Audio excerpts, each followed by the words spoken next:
네, 오늘 우리에게 주신 하나님 말씀 창세기 25장 19절부터 34절까지 말씀입니다. 자, 먼저 19절부터 21절까지 말씀 봉독합니다.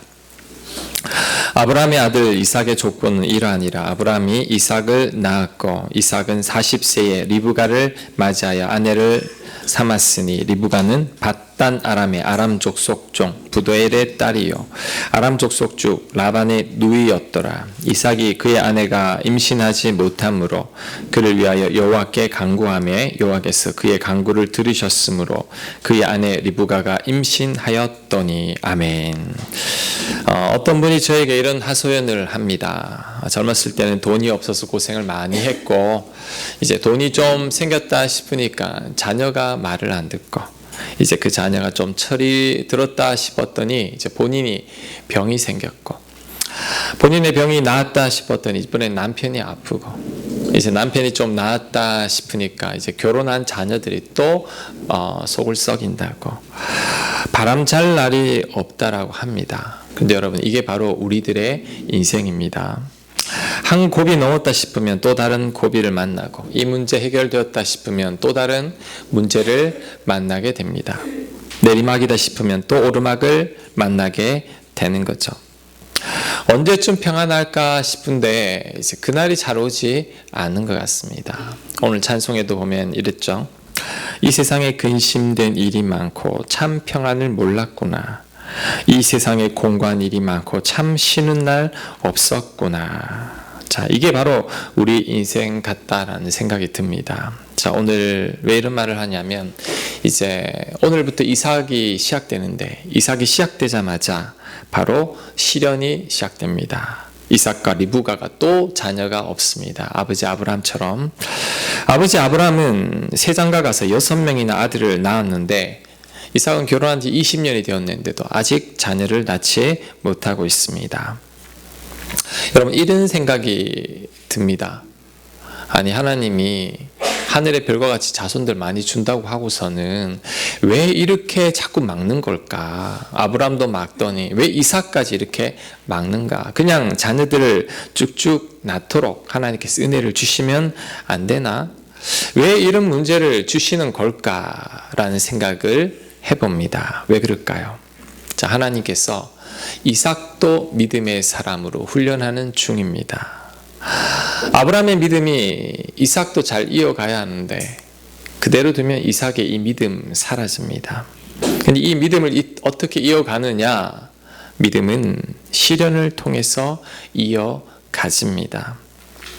사람은 시련이 없으면 믿음이 자라지 않습니다. 그래서 여러분 우리 모든 크리스찬들은 시련과 고난을 어느 정도 각오해야 합니다. 왜냐하면 우리에게 아무런 시련과 고난이 없다면 절대 우리들은 하나님 찾지 않습니다. 그러면 우리들의 믿음도 자라지 않기 때문이죠. 신방 가면 이제 성도님들이 종종 이런 기도 부탁을 합니다. 제가 뭘 기도해 드릴까요? 그러면 아무런 문제가 없게 해달라고 기도 부탁을 하는데 여러분 그 기도 제목은 좋은 기도 제목이 아니고 그런 기도 하나님 듣지도 않으십니다. 왜냐하면 우리들의 인생에 아무런 문제가 없으면 결코 우리들에게 유익하지 않기 때문이죠. 솔로몬과 다윗이 언제 타락했느냐? 문제가 없을 때, 평안할 때 타락했습니다. 마찬가지로 우리 인생에 여러분 풍년만 있으면 좋을 것 같죠. 근데 풍년만 있으면 풍년이 풍년인 줄 모릅니다. 풍년에 감사할 줄 모른다는 거죠. 언제 감사하게 되느냐 하면 흉년을 겪어봐야지 풍년을 감사한 줄 압니다. 어려운 시절을 겪어봐야 시련을 겪어봐야지만 감사를 배우게 되는 거죠. 그래서 우리 인생에 때로는 가뭄이 오고 홍수도 오고 폭풍우가 몰아치기도 하고 눈보라도 칩니다. 이제 이삭도 고난이 또 시작되기 시작합니다. 왜냐하면 하나님께서 그를 하나님의 사람으로 만들기 때문이죠. 여러분 시련이 있어야 고난이 있어야지 우리가 감사를 알게 되고 하나님을 만나게 되는 거죠. 이를 통해 우리의 믿음이 자랍니다. 고난을 통해 하나님과 가까워지게 되고 인생의 많은 문제들을 통해서 우리들의 인격이 예수님을 닮아갑니다. 안 그러면 우리 인격이 다듬어지지 않아요. 예수님 믿기 이전과 이후가 달라질 게 전혀 없다라는 거죠. 그래서 하나님께서는 우리에게 많은 인생에 살다 보면 많은 고난과 아픔을 허락하십니다. 하나님이 강제로 하시는 게 아니라 그냥 우리에게 살다 보면 일어나는 문제들을 하나님을 그대로 만나게 하신다라는 거죠. 그래서 하나님의 은혜는 여러분 문제가 없는 게 아닙니다. 하나님의 은혜는 문제는 많지만 그 문제들을 극복하게 하는 게 이게 바로 하나님의 은혜입니다. 성경에서 말하는 형통이란 아무런 문제가 없는 게 형통이 아닙니다. 성경에서 말하는 형통은 많은 문제들이 있지만 그 문제들을 극복해내고 뛰어넘게 하는 거죠. 요셉입니다. 성경에 요셉을 형통하다고 하는데 요셉이 문제가 없었던 게 아니죠. 어려운 일 정말 많았습니다. 그런데도 하나님 그에게 형통하다고 합니다. 왜? 그는 그 문제들을 하나님의 은혜로 극복해내고 있기 때문입니다. 그러니 여러분 우리 인생도 아브라함이나 이삭처럼 많은 시련과 환난이 있을 것이라고 여러분 예상을 해야 합니다. 아무런 문제가 없을 것이라고 기대해서는 안 됩니다. 기대가 크면 반드시 실망을 하게 됩니다. 제가 예수님 믿고 나서 지금까지를 가만히 돌이켜 보니까 아무런 문제가 없을 때는 한 번도 없었던 것 같아요. 하나님 제게 꼭 기도 제목 한 가지는 주셨습니다. 이것만 없으면 정말 나 목회 잘할 것 같은데, 이것만 없으면 정말 감사하며 살 것 같은데 라고 하지만 그것들을 항상 주셨다라는 거죠. 그런데 가만히 돌이켜보니 그것 때문에 제가 겸손해졌고 그것 때문에 제가 이 자리에 있다라는 거죠. 바울이 하나님 앞에 자신을 괴롭히던 가시를 좀 제거해달라고 3번이나 간절히 기도했지만 하나님 거절하십니다. 그 가시로 계속 바울을 찌르시죠. 바울이 뒤늦게 깨닫게 됩니다. 나로 하여금 교만하지 않게 하려는 하나님의 은혜구나. 자, 여러분을 힘들게 하는 한 가지가 있습니다. 이삭도 아무런 문제가 없을 것 같지만 20년 동안 자녀가 없었죠.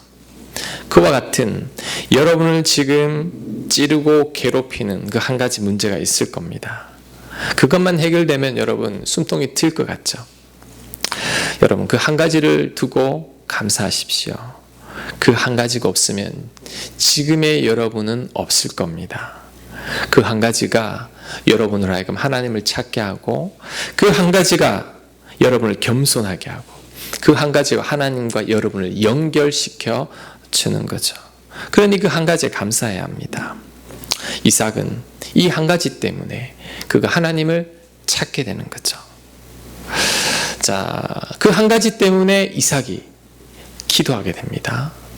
이삭이 기도했다는 말이 오늘 처음 등장하기 시작합니다. 21절 말씀 한번 보겠습니다.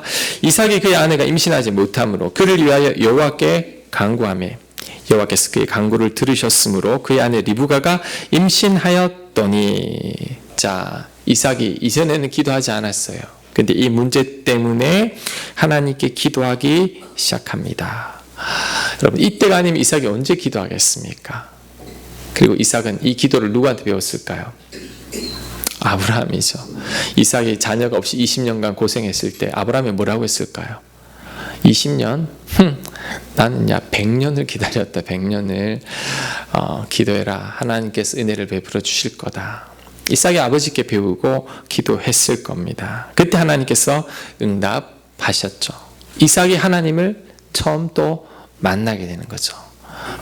단독으로 있을 때 아버지가 죽고 나서 저를 한번 따라해 보시기 바랍니다. 기도할 때 하나님을 만난다. 기도할 때 하나님을 만납니다. 하나님께서 우리에게 시련을 허락하신 이유가 기도를 통해 하나님을 만나게 하기 위함이죠. 그래서 그 시련과 고난을 우리로 하여금 이겨낼 수 있게 합니다. 이게 바로 하나님께서 우리로 하여금 기도하게 하는 이유요. 기도했을 때 우리에게 은혜를 베풀어 주시는 이유입니다. 이삭도 이런 시련을 통해 기도하게 되었고 이 기도를 통해 하나님을 만나게 되었죠. 기도를 통해 응답받았고 그 응답을 통해 하나님을 만나게 되니 이삭의 믿음이 또 자라게 되는 겁니다. 여러분 시련이 여러분을 하여금 기도하게 만듭니다. 여러분이 기도할 때 하나님께서 응답하실 겁니다. 응답하심을 통해 여러분의 믿음이 자라게 되는 거죠. 그러니 지금 여러분에게 어떤 시련이 있습니까? 어떤 고난이 있습니까? 기도해야 합니다. 이삭처럼 기도하십시오. 인생 살아가다 보면 앞으로도 여러분 또 많은 문제와 시련을 만날 겁니다. 어떻게 해야 될까요? 그때도 기도해야 합니다. 그럴 때 하나님께서 우리의 기도를 들으실 겁니다. 저와 여러분이 기도할 때 하나님이 저와 여러분을 만나 주실 줄 믿습니다. 아멘. 자, 그런데 리브가가 이렇게 기도를 해서 이삭과 기도해서 자녀를 얻었지만 자, 또 다른 문제가 생깁니다. 태동이 얼마나 심한지 이 리브가가 정말 죽을 지경입니다. 저는 뭐 태동을 안 해봐서 제가 몰라가지고 이제 아내한테 다 물어보고 인터넷에서 검색해봤어요. 태동, 고통 네이버로 검색해봤더니 그 고통이 굉장히 크다고 그러더라고요. 지금 리브가는 임신했는데 너무너무 힘드니까 리브가도 기도하게 됩니다. 참 하나님께서 기도하게 하는 방법도 가지가지죠. 자, 22절 말씀 보겠습니다. 그 아들들이 그의 태 속에서 서로 싸우는지라 그가 이르되 이럴 경우에는 내가 어찌할꼬 하고 가서 여호와께 묻자온대. 하나님께 기도한 거죠.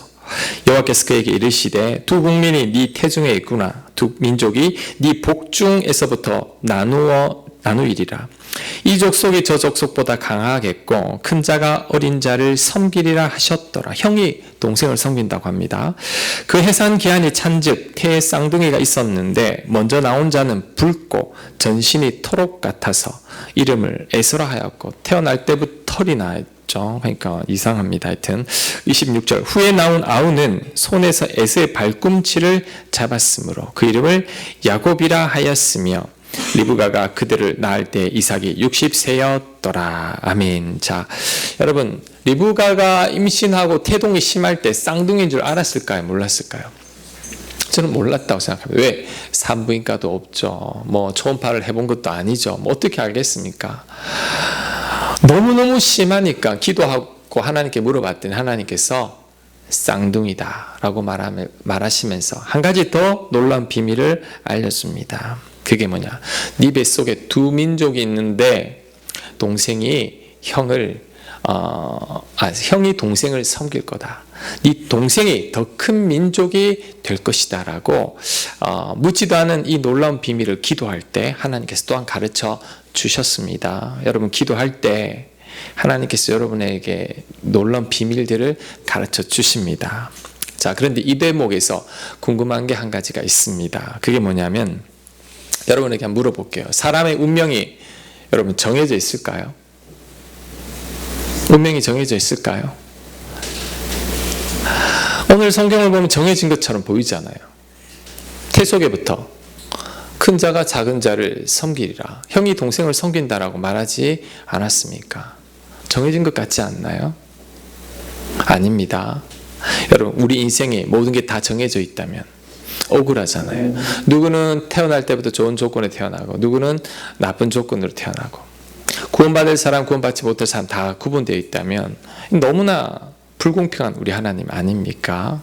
여러분 모든 게 다 운명 지어진 건 아닙니다. 그러면 오늘 본문을 어떻게 해석해야 하느냐?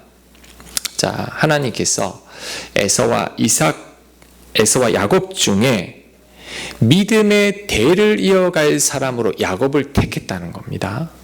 둘 중에 있는데 둘 다 큰 민족을 이룹니다. 근데 그 중에 영적인 복받을 사람으로 하나님께서 이 야곱을 택하셨다는 겁니다. 자, 그렇다면 왜 야곱을 택했습니까? 자, 27절 이하에 그 답이 나옵니다. 그 아이들이 장성함에 에서는 익숙한 사냥꾼이었으므로 들 사람이 되고 야곱은 조용한 사람이었으므로 장막에 거주하니 이삭은 에서가 사냥한 고기를 좋아하므로 그를 사랑하고 리브가는 야곱을 사랑하였더라. 야곱이 죽을 쏘았더니 에서가 들에서 돌아와서 심히 피곤하여 야곱에게 이르되 내가 피곤하니 그 붉은 것을 내가 먹게 하라 한지라. 그러므로 에서의 별명은 에돔이더라. 야곱이 이르되 형의 장자의 명분을 오늘 내게 팔라. 에서가 이르되 내가 죽게 되었으니 이 장자의 명분이 내게 무엇이 유익하리요? 야곱이 이르되 오늘 내게 맹세하라. 에서가 맹세하고 장자의 명분을 야곱에게 판지라. 야곱이 팥과 팥죽을 에서에게 주매 에서가 먹으며 마시고 일어나 갔으니 에서가 장자의 명분을 가볍게 여김이었더라. 아멘. 자, 여러분, 하나님의 선택은 자, 저를 보시기 바랍니다. 하나님의 선택은 둘 중에 야곱을 택하는 것은 하나님의 주권이지만, 자, 오늘 이 성경을 읽어보면 하나님께서 왜 야곱을 택했는지를 대충 짐작할 수는 있습니다. 저는 세 가지를 찾아봤습니다. 첫 번째, 야곱이 약자입니다. 약자.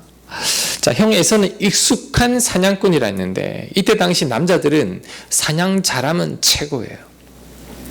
요즘 시대로 말하면 이 마동석 같은 이런 사람이죠. 힘세고 싸움 잘하고 사냥 잘하고 그럼 최고라는 거죠. 거기에 비해서 야곱은 부엌에서 이 요리나 하는 이제 엄마 옆에서 있는 약자라는 거죠. 그리고 이때 당시에는 장자와 차자의 차별이 엄청 심했습니다. 차자는 없는 존재와 같고 장자에게 모든 축복이 다 넘어갔다라는 거죠.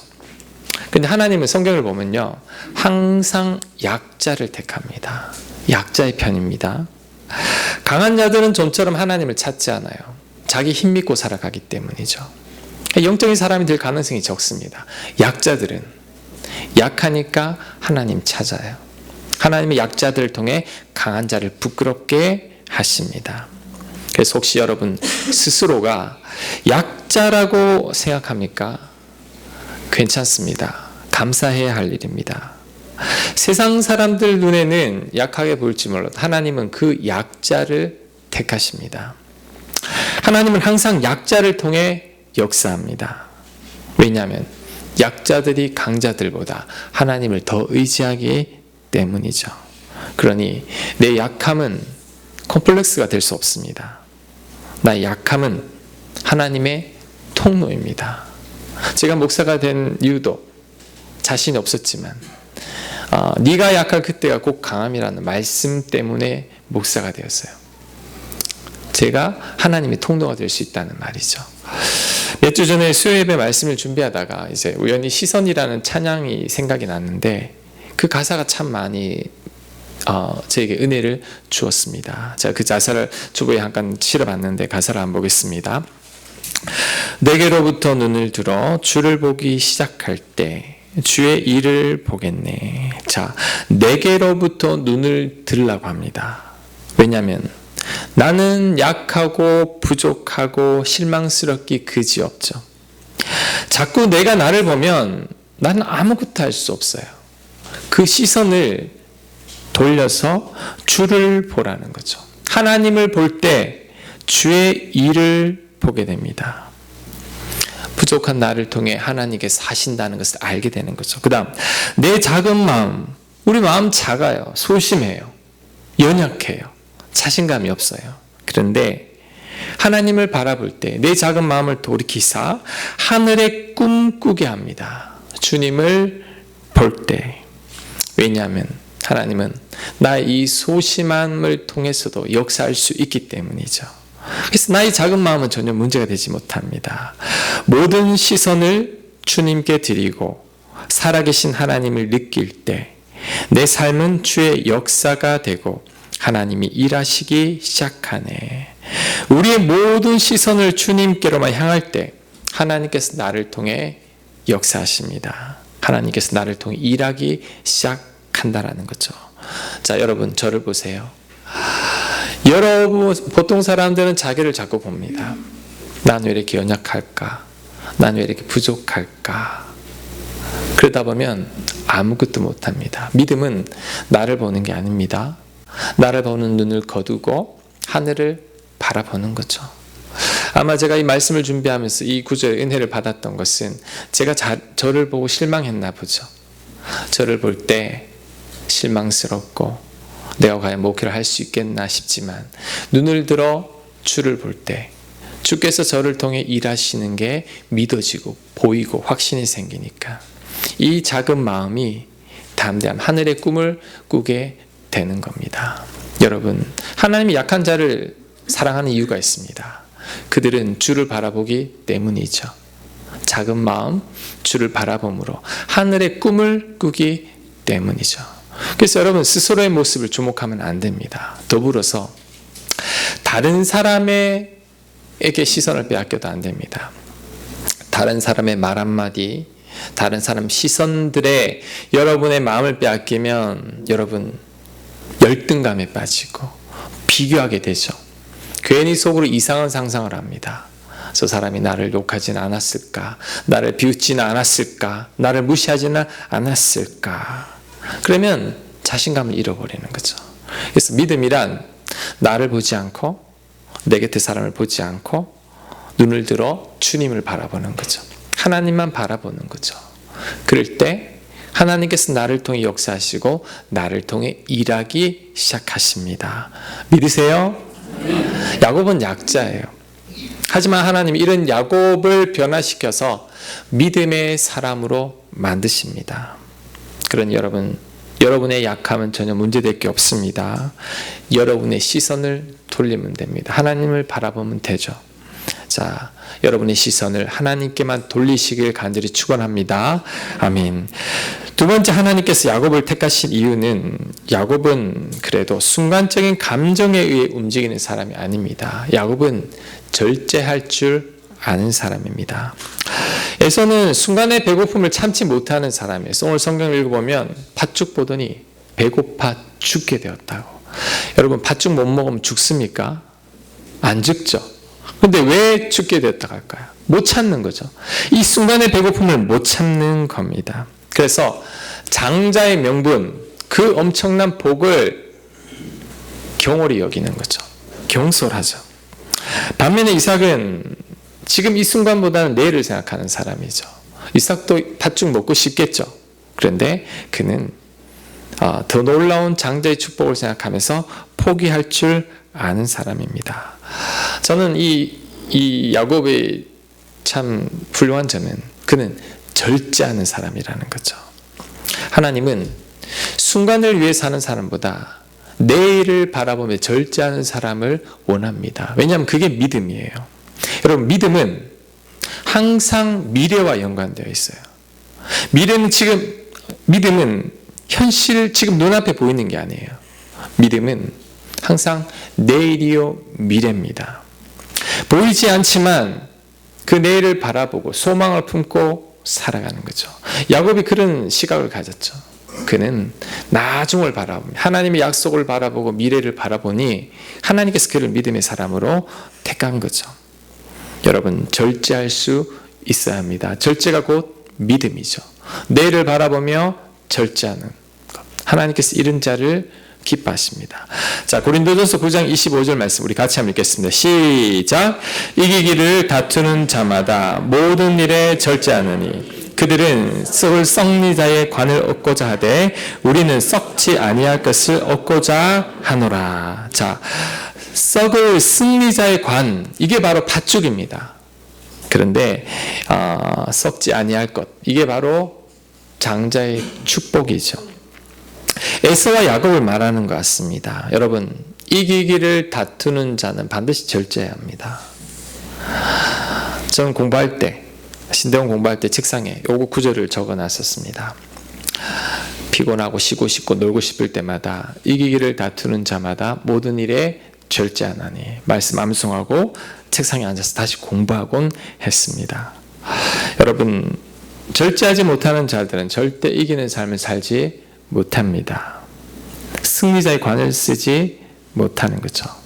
그런데 우리 중에는 자 여러분 에서 같은 사람이 많을까 야곱 같은 사람들이 많을까요? 에서가 훨씬 많습니다. 우리 가운데는. 왜냐하면 지금 당장의 팥죽 때문에 내일의 복을 놓치는 사람들이 많다는 거죠. 하나님께서 기뻐하지 않을 것을 알면서도 지금 당장의 이 즐거움과 쾌락을 위해서 그 하나님 뜻을 포기합니다. 지금 이 순간이 우리의 전부인 양 살아간다는 거죠. 우리는 더 나은 내일을 소망하며 살아야 합니다. 크리스찬들은 더 나은 천국을 소망하며 살아야 합니다. 물론 오늘을 충실하게 살지만 더 나은 내일을 기대하며 소망하며 살아가는 게 바로 믿음의 사람이죠. 그 사람들만이 절제하게 되는 거죠. 여러분, 절제 정말 꼭 필요한 덕목입니다. 화가 날 때도 절제할 수 있어야 합니다. 순간적인 화를 못 참고 내 이 입술을 절제하지 못했어요. 여러분, 지금까지 겪었던 어려움들 한번 생각해 보십시오. 제 인생에 후회되는 순간들이 많은데 그때가 언제냐? 화를 절제하지 못했을 때, 그 말만 하지 말았어야 됐는데 그 말을 했을 때, 그때 꼭 문제와 어려움이 생겼다는 거죠. 절제하고 또 절제해야 합니다. 제가 예전에 한 말씀 드렸는데, 여주 교도소 가서 이제 성경 공부를 하고, 성경 공부를 할 때 저는 그 앉아있던 분들을 보고 깜짝 놀랐다 그랬죠. 너무나 잘생기고 너무나 똑똑하고 피부도 곱고, 아니 이분들이 옷만 딱 바뀌어 입으면 정말 어디 엘리트 집단들 모아놓은 것 같은 그런 느낌이었어요. 도대체 이 사람들이 무슨 죄를 저질렀기에 왔을까 궁금했는데, 근데 교도관이 저에게 해준 말이 뭐냐면, 목사님, 여기 있는 분들 다 공통점이 있습니다. 그게 뭐죠? 욱 하는 순간을 못 참은 사람들이에요. 욱 해서 때렸는데 죽어버렸고, 때렸더니 몇 주 전치 몇 주 나와서 감옥에 오게 되었다는 거죠. 절제해야 합니다. 여러분, 그런데 절제가 잘 안 되죠. 목사님, 절제는 해야 되는 거 아는데 절제가 안 됩니다. 어떻게 해야 됩니까? 자, 여러분, 그때 잠시 멈추고 내게로부터 시선을 돌려서 하늘을 쳐다봐야 합니다. 내 힘으로 절제 안 됩니다. 내가 내 화를 다스리지 못합니다. 내 입술 내가 절제하지 못합니다. 그럴 때는 하나님의 도움을 구해야 합니다. 내게로부터 눈을 들어 주님을 바라봐야 되는 거죠. 주님, 절제하게 해주십시오. 이 화를 참게 해달라고 기도해야 합니다. 바라봐야 합니다. 특히 이 절제는 이 성령의 9가지 열매 중에 하나인데, 자, 성령의 9가지 열매 중에 하나라는 말은 우리가 성령 충만할 때 절제가 저절로 일어나는 거죠. 그래서 우리가 절제되지 않을 때 주님 의지하며 주님 절제할 수 있게 해달라고, 주의 은혜를 구할 때 그 성령께서 우리로 하여금 절제할 수 있게 합니다. 내 입술의 말을 다스리게 하고 내 화를 다스리게 하는 거죠. 이렇게 절제할 줄 아는 자, 그 사람이 믿음의 사람입니다. 여러분, 꼭 절제할 수 있는 여러분들 되시길 바랍니다. 여러분 힘으로 안 되면 주님 십자가 바라보고 하늘 바라보고 도와달라고, 그럴 때 하나님께서 절제할 수 있는 힘을 주시는 겁니다. 자, 마지막 세 번째, 하나님께서 야곱을 택하신 이유는, 야곱은 집념의 사람이에요. 이 열정의 사람입니다. 에서는 단순해요. 힘만 세요. 배부르면 끝이에요. 더 이상 바라지 않는데, 이 야곱은 약자이다 보니까 이 집념이 대단합니다. 한번 목표를 정하면 끝을 보는 사람이죠. 형 발목 잡고 태어난 아기가 세상에 어디 있어요? 이게 지가 앞서고자 얼마나 애쓰는지 모릅니다. 형 장자권을 집요하게 노리다가 결국에는 이 팥죽으로 팔아버리잖아요. 결혼하려고 7년을 노동하고 속았지만 14년을 일을 합니다. 약복 강가에서도 천사와 씨름에서 이긴 사람이, 인간 중에 천사와 씨름에서 이긴 사람이 야곱밖에 없습니다. 왜? 절대 안 지거든요. 이 집념이 대단한 사람이죠. 아니, 이렇게 고집센 사람 하나님 왜 택하실까? 이런 생각이 들죠. 근데 하나님은 이 집념의 사람을 꺾습니다. 꺾기만 하면 돼요. 꺾으면 그 모든 집념을 하나님께 돌리거든요. 하나님만을 갈망하거든요. 내가 이건 꼭 해내고 말 테 악착 같았는데 이제 그것을 꺾고 하나님께로 향하게 만드는 거죠. 그럴 때 놀라운 믿음의 사람이 되는 거죠. 그래서 하나님께서 이 집념의 인간 야곱을 꺾어서 결국 겸손히 하나님만 바라보는 자로 만들어보는 거죠. 우리 가운데도 이런 집념과 열정이 넘치는 분들이 많습니다. 제가 교회 사역하다 보면 이 집념과 열정과 이 에너지가 넘치는 분들이 있는데, 이런 사람들이 일을 굉장히 잘해요. 세상에서도 성공합니다. 그런데 한 가지 아쉬운 점이 있다면 하나님보다 앞서 나갑니다. 왜요? 내 지혜로, 내 능력으로 할 수 있거든요. 굳이 기도 안 해도 되거든요. 내가 해버리면 되니까. 신념대로 자기 열정으로만 살아왔기 때문인 거죠. 모세도 그렇죠. 그는 자기 지위로 이스라엘 백성들을 구원하고자 했습니다. 그런데 하나님은 그 집념을 꺾으십니다. 40년 동안 광야 생활을 하더니 겸손한 자가 되어서 이제 하나님만을 바라보는 모세로 바뀌었다는 거죠. 그래서 여러분, 여러분의 집념, 여러분의 에너지, 그것이 하나님보다 절대 앞서서는 안 됩니다. 내 열정과 에너지를 하나님 뜻 아래 복종시켜야 합니다. 서두르지 말고 기다릴 줄 알아야 되는 거죠. 특히 이 집념과 열정이 큰 사람들이 다듬어지면, 하나님의 뜻에 복종하기만 한다면 정말 귀한 믿음의 사람이 됩니다. 그래서 하나님은 이 어려운 길을 택하신 거죠. 그래서 하지만 이 야곱을 결국 꺾고 이 집념을 포기하고 하나님만 의지하게 만들어서 귀한 믿음의 사람으로 쓰시는 거죠. 여러분 가운데서도 여러분 지혜롭고 똑똑하고 집념과 열정이 강한 분들은 내 생각대로, 내 계획대로 되어야 됩니다. 그것대로 안 되면 못 찾는 사람들이 있어요. 이때도 잠시 기다리고 주님을 바라봐야 합니다. 기도해야 합니다. 주님보다 앞서지 않게 해주십시오. 내가 아무리 빨라 보여도 기다리게 해달라고. 먼저 나가면 안 돼요. 하나님 의지하고 바라볼 때, 그때 내가 하나님보다 앞서지 않고 기다릴 수 있을 때, 그때 하나님께서 그 사람을 통해 일하기 시작합니다. 그때 하나님께 귀하게 쓰임받는 자가 될 수 있다는 거죠.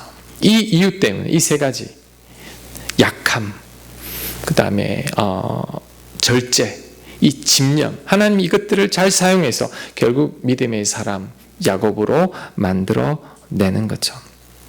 여러분 이 세 가지를 꼭 갖춰야 합니다. 자, 오늘 말씀 정리합니다. 여러분, 시련과 고난이 있죠. 우리 인생에 없을 수가 없습니다. 하지만 기도로, 하나님 은혜로 이겨내시길 바랍니다. 그 다음 하나님께 쓰시는 사람은 약한 자, 절제할 줄 아는 자, 집념이 있지만 하나님 뜻에 굴복할 줄 아는 자입니다. 여러분들이 이러한 자가 되어서 날마다 하나님 은혜 가운데 거하게 되시길 간절히 축복합니다. 아멘. 자, 우리 오늘 말씀 생각하면서 우리